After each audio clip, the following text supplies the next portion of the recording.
What is up, guys? So up to this point on this channel, I have done sports card related things only, but actually my number one hobby, and the hobby I invest the majority of my time and resources into, is pocket knife collecting. So today, I'm going to start a series of reviews on some pocket knives, and if you're here from my sports card videos, maybe you'll learn a little bit about a new hobby. And if not, if you're here because you see that it is a knife related video, welcome. And today we are going to start this review series off with the Civivi Gordo. This is a knife obviously by Civivi. This one's going to run you about $50 for the standard G10 version. If you get this version though, which is the Damascus and the wood that I can't pronounce that starts with a C, this one's going to run you about $75. You can get these on Amazon, Blade HQ, probably Knife Center, probably all the places that you would go to get your pocket knives. This knife's going to be, I think, about 3.62 inches in total length when closed. The blade is going to be about 2.51 inches. There it is for you. We've got the drop point style blade. This one, as I mentioned, is in the Damascus, but if you buy the $50 version, you will get it in D2, along with G10 scales. And I think there's a micarta version, but don't quote me on that, because I don't remember totally. But you have the drop point style blade on this one, kind of a modified drop point with this swedge here. But let's talk about what I like about it, what I don't like about it, whether I think you should get it, all that good stuff. So when I look at a pocket knife and how I use pocket knives is simple. They have 4 uses to me. And I review knives based on their ability to complete those 4 uses and feel good while doing it. And also the aesthetically pleasing part of the knife too, because if you just go get a knife like a K-Bar Dozier for 20 bucks, yes, it's going to do all 4 things and it's going to do them all well, but it doesn't look all that nice. So you know what? I'm a little materialistic when it comes to that. So the 4 things I look at: everyday use, which is going to be opening boxes, packages. Those mean the same thing, but whatever. Cutting cardboard, anything that you would just need to do really quickly, that you would need, threads off your shirt, opening a bag of chips, whatever you would use your pocket knife for. That is the first and foremost thing, and also I believe to be the most important of the 4. Number 2 is going to be the harder use tasks, which is going to be like cutting through rope, if you ever need to do that, or anything else, heavier.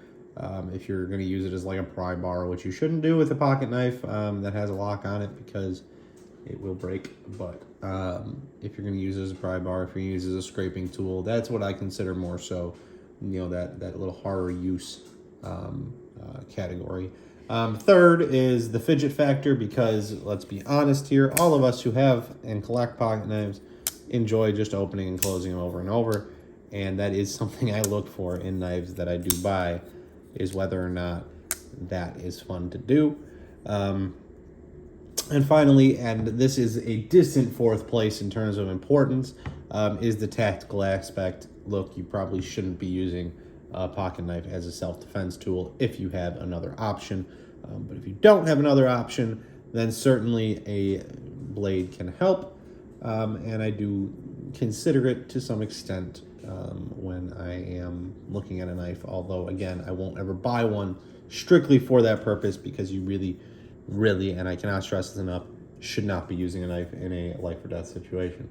But I digress. So let's first just take a look at this thing and what I like about it from a design standpoint. So the knife's beautiful. Obviously, this is in this Damascus and the wood handles. So this is going to be the best looking version of it, in my humble opinion. You've got that beautiful, beautiful Damascus blade. I hope that is doing it justice on the video, because it looks fantastic. Obviously, that goes through on both sides. You have very, very minimal writing or lettering on the actual blade. You have, I'm assuming that Carrie is the designer's name right there, but that's literally it. You don't have any other markings at all, including not even the made in China thing, which is usually like a lock to be on here. Doesn't appear to be on there. So a very clean blade, aside from just the maker's mark, which I'm totally fine with. In the handles, you have this hole in the middle, I guess. Super thin knife, though. Does not take up a lot of pocket space, is not heavy at all. You know, just a really nice small blade that you can keep, which is why I think it is best suited for everyday carry tasks like opening packages, boxes, and all that fun stuff. I think that is where it's going to do its best work. You can do some fine work with the swedge there on the top, and you know, you do have a finger choil here, so that's nice too. You get about 3.5, I would, 3.25 fingers on this. Normally, just standard when you're holding it normally. But if you do choke up to this finger choil, you can get that 4th finger without any problems on to the knife. So that finger choil does come in hugely handy. At least I think. I've been saying a lot, haven't I? Whatever. Moving on. So they have this hole here, which is by far my least favorite part of this knife. I'm not really sure why that's there, and I personally wouldn't put it there. I would like it to see it filled up by just the wood. I think the knife looks good enough as it is. I will say it does, on the Damascus version, look nice when the knife is closed, because you do have some of that Damascus shining through. I don't know if you can see it. There you go. You do have some of that Damascus shining through, which I do think looks nice. You have a lanyard hole, which, whatever, I guess. If you use a lanyard on a folding knife, then fine. Pocket clip's just going to be a standard metal pocket clip. Deep carry, but nothing too crazy here. It fits well. It doesn't get caught on my pants, at least. Hasn't yet when I've been carrying it. So I really like the ergonomics on this thing. I like that you can get all 4 fingers with that finger choil. I do really like the blade design here. I think it looks really nice, but I think it also works exceptionally well for cutting tasks. You know, you're able to get that point in there, and then you do have some belly to the actual blade, and you can get a lot more control using that swedge there at the top. So I think it looks really nice. Now let's talk about the best thing about this knife. Yes, it's a great looking knife minus the hole. And like I said, the hole might be even more evident when you buy the other versions, because you're not going to get that Damascus shining through. You're literally just going to get the normal steel, and I just don't think that's going to look all that great. But that's a nitpicky thing. The hole's not my favorite thing in the world, but it might be yours. I don't know. So without that, you know, that aside, my favorite thing about this knife is the action. Oh my God. It is false shut out of the box. I mean, this thing is unbelievable. Deploys so quickly, whether you use the flipper tab, whether you use the reverse flick, or whether you just go with the standard thumb stud opening. It opens absolutely beautifully and closes. I mean, look at that. I didn't even do anything and it closed once I moved the liner lock. The action on this thing, just flat out phenomenal. The best I've had in a Civivi knife, and honestly up there with some more expensive and you know, better material knives. It's a really good action. It is so fun to fidget with. I go all day just opening and closing and opening and closing this thing. I won't, because that would be a really boring 12-hour video, but you could do it. Now, what do I not like about this knife aside from the hole? Well, I don't like the price point on the non-Damascus version. $50 for D2 and G10 is just not, in today's market, really all that competitive. Back in the day, sure, when D2 was like first making its rise up to being, you know, the higher end of the budget steels, I do think you would find a lot of knives in that $55 price point. I just think that that's a little high right now.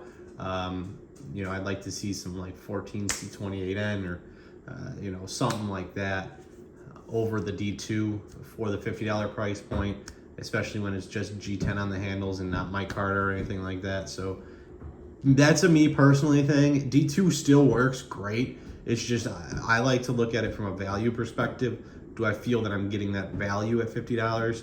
Or I think it's actually $55. Paying $55 to get, you know, D2 steel on a very small knife, a knife that's just not huge. You know, It's not that it's like ridiculously small, but it is a lightweight knife. And it is, you know, on the smaller end of EDC knives. I don't think you're certainly not going to consider it a big knife. So, you know, I would like to see just a little upgrade in materials or a little lowering in price point. That's fine too, because I look at other knives that have D2 steel around that price point, and they're just, in my opinion, better. Or it's not around that price point, but like there's cheaper options that have D2 steel. They're better value, in my opinion. You have I think CJRB has quite a few options that come out in D2 around the $35, $40 range. You know, the Petrified Fish Beluga is only $48 and comes with the K110, which is essentially D2, but it's also a huge knife. Like, you get a ton of knife for your money, and you get micarta scales, and they just look really good. Now, if I'm paying the extra $20 and getting the Damascus, that's a different story. I think the Damascus looks really nice.